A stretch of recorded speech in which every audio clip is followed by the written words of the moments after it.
morning, everyone. Migz here, and I'm with Dana Newquist. Wonderful to meet you this morning. My pleasure. About 5 years ago, I was with a friend down in Palm Springs, and I saw this car.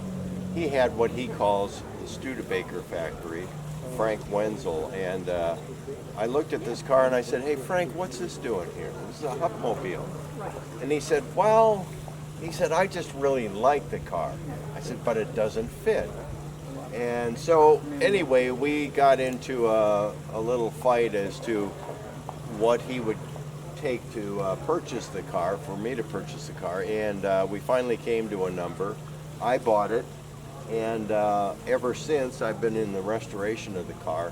This particular car, it's a 36, and as all the automotive manufacturers in mid-30s, they were all dying. There were, big names that had gone belly out. Pierce Arrow, Franklin, the Stutz, and the list goes on and on. But this particular car was designed first in 34, and they designated it as a Model 547.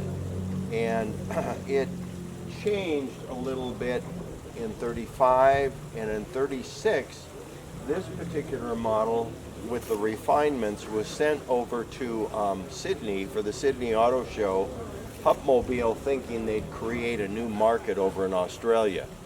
It's the only car that they made right-hand drive. They sent it over there hoping for a new market over there, and obviously it didn't work. Hupmobile shut down. They made one car that I know of in 37, then they shut down the factory. But some of the interesting features of this car, it has the waterfall grille, as you see, and this is probably the most interesting piece of the car right here, which became the Flash Gordon spaceship. And as you look at it, you say, "Oh yeah, that kind of looks," Right. And most people wouldn't know what we're talking about. I mean, you've got to have gray hair to know what that's all about, so you don't qualify.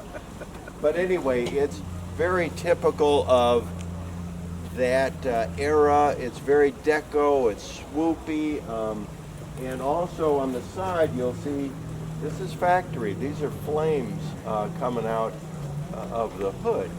And you see this later incorporated in a lot of hot rods. Okay, but this is really early for that kind of treatment. So it had a lot of neat little embellishes, and as you can see, it also has suicide doors, and if you go around the back, it's got your rumble seat. And all cool cars in the 30s had to have a rumble seat if you're a coupe, and this definitely has features. Thank you so much for spending time, and it's definitely holding the spotlight here at this event. Well, thank you.